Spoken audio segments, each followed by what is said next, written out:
Man, what is happening, my YouTube family? Of course, it is your boy B New. I'm coming at you on this Tuesday morning. First and foremost, as always, I just want to send out positive vibes and positive vibrations and blessings to anybody who could be listening. And man, let me tell you something. I gotta go ahead and shoot back some of this venom that you snakes have shot towards me. You know what I'm saying? So I give much love to all haters and everybody with remarks, and even people that are actually delusional. There's some delusional people out here, and not only are there some delusional people, you know, and I'm just not talking about the smooth brains. I'm talking about the people that's actually damn delusional. But it's not just delusional people that I want to address either. It's actually people that are just seem to be followers. You know, like myself, you know, just back in my day, I always wanted to be a leader, man. I never wanted to be a follower. Whatever style came, I did the opposite. You know what I mean? I was like the first person in my city to wear a big afro. Then when everybody started wearing big afros, I said, well, let me start braiding mine. Then everybody started braiding. I said, let me shave it. You know what I mean? Let me shave it bald like Pac. Rock my bandana. You know, I wasn't afraid to shave my head bald. So even when I went to the army, I had already had a bald head. You know, when I lost my hair, I wasn't worried about it. I done rocked it before. I never wanted to be what everybody else had. Like everybody now want to wear dreads. You know, get you a ramp, get you a hollow, get you a step up, man. I wish I had some hair. You understand what I'm saying? I'd be doing something different, not the same ass haircut that everybody got, man. Y'all just really some followers. And so much of some followers, I bet you like a lot of people out here who rock polo all the time. You know, there's nothing wrong with rocking polo, but then you'll roast somebody who rock Polo Association and be like, man, that's fake, that's knockoff. You know, you're real slow for saying stuff like that. First and foremost, because Polo Association came out before Ralph Lauren Polo ever came. So if anybody biting somebody, Ralph Lauren is biting Polo Association. And who is the official label and official merchandise for the U.S. Polo team? That would be Polo Association for the actual team, the U.S. Olympic team and everybody else who plays polo. So at the end of the day, man, you might can roast it up or whatever you want to do, but you only doing that because you saw somebody else do it and now you a follower. You understand what I'm saying? If I see somebody rocking something, I'm rocking something different. That's just the way I am. So, and the reason why I bring that up is because, man, who is this little dude in the comments? You know, I forget his name already. That's how irrelevant it is to me. I really don't tend to respond to a lot of comments, which, you know, I know you guys say some things you might want me to talk about, and I read the comments, and, you know, I'll make a video in response to comments. But this one I just had to touch on, man. And I can't remember the guy's name all of a sudden. I know his last name was Prince. But see, that's what happened when a prince come for a king. You understand what I'm saying? Because I'm the king around this camp. And the prince want to come for me. Well, first of all, this is my channel. So don't tell me what to talk about on my channel. You know, you're more than welcome to create you a channel and have a forum and discuss whatever it is you want to discuss. And you said I didn't talk about Giannis. I should be talking about Giannis. You must haven't been watching this channel for a while, because I addressed what Giannis stated too. So go back and tune in just in case you missed it. But at the end of the day, you know, you say all these things about Jordan that made no sense. I was hoping that, you know, some of my hard hitters out in the comments, some of my usual hard hitters would address some of these smooth brain comments from the video from yesterday, but nobody tended to want to do it. Like, for instance, you know, and before I jump into the comments of what this guy said, and y'all are more than welcome to go read his little comment, but kind of like Skip Bayless the other day said, well, if Michael Jordan played today in today's game, he'll be averaging 40. If Michael Jordan played in today, I'm so tired of this fantasy world that people living on, and just created such a some kind of pedestal to put Michael Jordan on. Yes, he was great. I'm not saying he wasn't. I'm up here telling you, he right there with LeBron. They damn near really interchangeable. That's how great Michael Jordan was. I'm not a hater, fam. I'm not a hater. But let me tell you something. For all the smooth brain people out there who's saying, and all these old heads and everybody else who's saying, man, Michael Jordan will average 40 in today's game. These are the same people who's saying Kevin Durant is the most prolific scorer ever. Kevin Durant is the best scorer ever. That's what they saying, right? Now is he averaging 40? Is he playing in today's game? Is he 7 feet tall, can pull up and shoot the mid-range, the outside shot, play in the post, do whatever he want to do?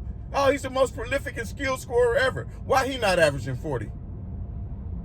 Why is he not averaging 40? See, that's the smooth brain stuff I be talking about. And then this guy, Prince, you want to sit up here and say, well, it's two different eras. This is the era where people change teams and, free agency. That didn't go on in Jordan's era. Okay. Oscar Robertson went before Congress in the 70s to bring about free agency in the NBA. So know the history of the game. Just because a lot of players didn't choose to take advantage of their right to free agency doesn't mean there wasn't free agency. And let's not forget, there were big-time moves before LeBron. Did Kareem not leave Milwaukee Bucks and go to the Lakers? Well, you'll say he was traded. No, he went to them the year before and said, listen, the big O is getting these rules passed. But I'm going to do y'all a solid. You can trade me and get somebody back because I'm leaving to go live in Los Angeles, somewhere where I would rather play, where I played college basketball at, where I'm from, truly. Where it's in my heart to play. Did Shaq not leave Orlando and go to the Lakers? Man, you sound real silly. You sound real silly. But imagine if Jordan had teamed up with Ewing. Imagine if Jordan had teamed up with Barkley. He didn't have to team up with him. He had Pippen. He had Rodman. Did you not forget he had 2 Hall of Fame players on his team? Golly. Like the dumbfoundness of the one wrinkle in the brain. You got one wrinkle in your brain. You're using that for storage, probably just to eat with and breathe with. Because that's the only functional thing your damn body can do. Your subconscious brain ain't even got a wrinkle in it. Do you understand what I'm saying? And then you say, well, it's not right to compare eras. You damn right it ain't right to compare eras. Because guess what? Oh, Jordan, he played in the hand check era. Okay, LeBron is big, strong, 3 inches taller than Jordan and 40 pounds heavier. You think he can handle in the hand check era? But what we really need to be trying to talk about is in the era, what we need to be trying to talk about is he played in the era where they couldn't build a wall of defenders for him and he could easily go to the basket, and the only person he really had to be concerned with is the center, but you had other centers that was taking care of that center in that paint. And you had things called pick and rolls. Dummies. Couldn't even really play a zone. Rarely would you be allowed to play a zone. Get called for illegal defense real quick. So you going one-on-one every night. And just take a good look at all the years he played in the league. What shooting guards was defending Michael Jordan night in and night out? NBA defenses today are way more complicated than they was back then. Now, I'm from the old school, and I can admit it. I mean, damn. Sports medicine becomes better. Sports science becomes better. The game becomes better because you have all kind of innovative ways to change the game. Golly, I just don't understand some people's thought process when it comes to Michael Jordan. And then, last but not least, this what Jones had the nerve to say. I'm calling him Jones because it sounds like he's jonesing for something. He need a 1 and a 1. But let me tell you something. At the end of the day, then you said that Jordan teammates was crackheads. You want to say they was cokeheads. Why? Because he created that narrative in The Last Dance that people was doing drugs in the 80s. So what you think the opponents was doing? The people he was going against? Man, stop it. Oh, it's just his teammates that was doing drugs and smoking and doing whatever on the road. They wasn't taking the game serious. Man, dude to do anything to make himself look better. And then even in The Last Dance, he came down on Scottie Pippen. Oh, Pip know he was wrong for having his surgery. He should have had it in the offseason. Yeah, because you saw what happened when he got out the door. What happened in that season without Pippen at the beginning? They was getting their ass whooped. They lost to the Clippers. Because Rodman got tossed out the game. It's in The Last Dance. You like quoting The Last Dance so much and the things I leave out. What you leaving out The Last Dance? This came out of Michael Jordan's own mouth. Oh, that was dumb of Rodman getting put out the game like that. I needed Rodman. He said it. I needed Pippen. He said it. It's not rocket science. Of course, we all know it. All teammates need each other. But don't try to diminish one over the other and say, oh, this or that. That makes absolutely no sense at all. That makes absolutely no sense. And that's why Jordan needed Rodman so much before Pippen got back and he went to Rodman. Please, stop getting put out the game like that. Because Rodman got put out the game. Go look at it. Watch The Last Dance. I'm talking about early in the season. Rodman got put out the game. This was Pippen was still out because of surgery. And they got spanked by the lowly Clippers. They got spanked by the lowly Clippers. Y'all about to make me run out of gas out here. Y'all got spanked by the lowly Clippers. Because he needed Rodman. Then when Rodman ran off to Vegas, he begged to go get him.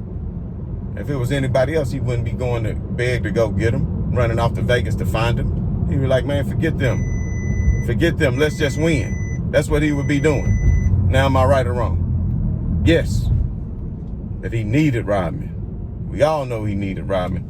And people sit up and act like Jordan didn't need him. Of course, he didn't have to jump from another team and go to another team because he had good general managers who could draft good and bring him a Pippen and go ahead and go out and get a Rodman.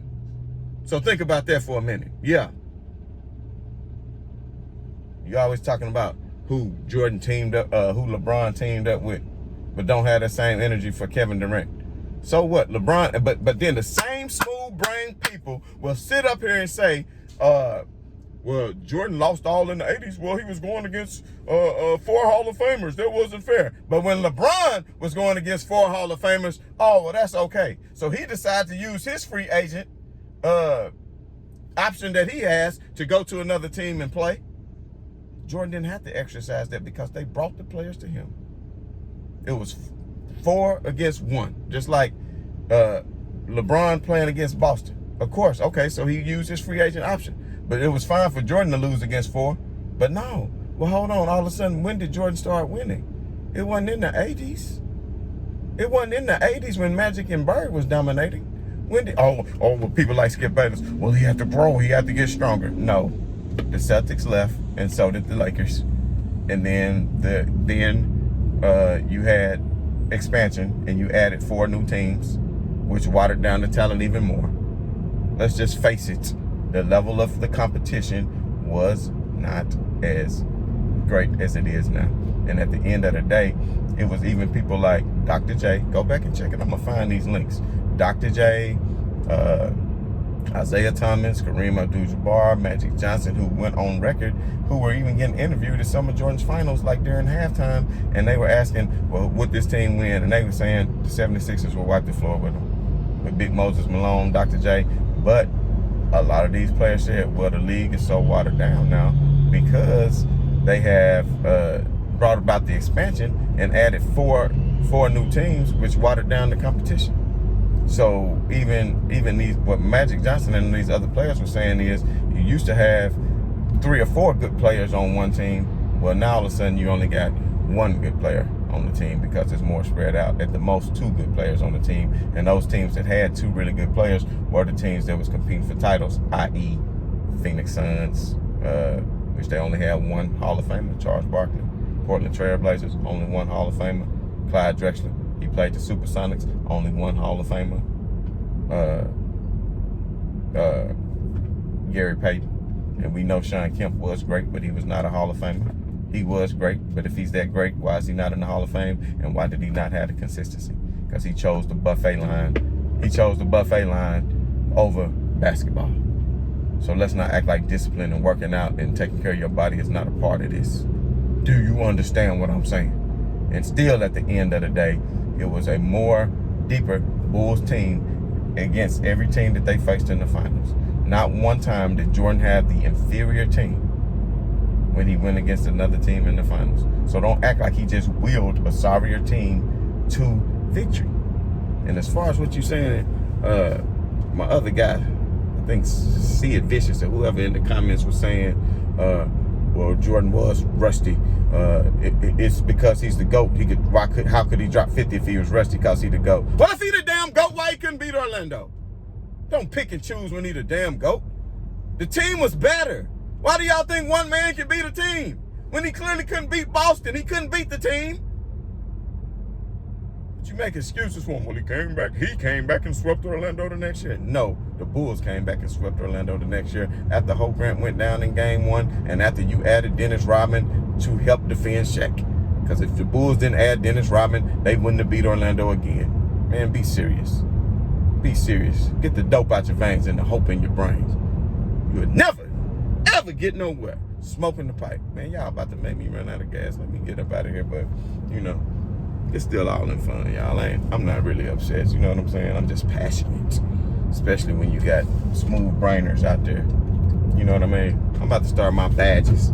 I've been thinking about doing this anyway. It's a lot of things. I don't know, a lot of people requesting to go live with me and this and that. Look, all that's going to come eventually. I'm just taking my time with it. I'm a very busy man. I got a lot of stuff on my plate, man. I promise you that. But I got some ideas and things like that. But one thing is the badges.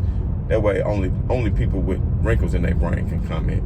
You know what I'm saying? But anyway, let me get this gas. And as always, I just want to say, man, right on to the real.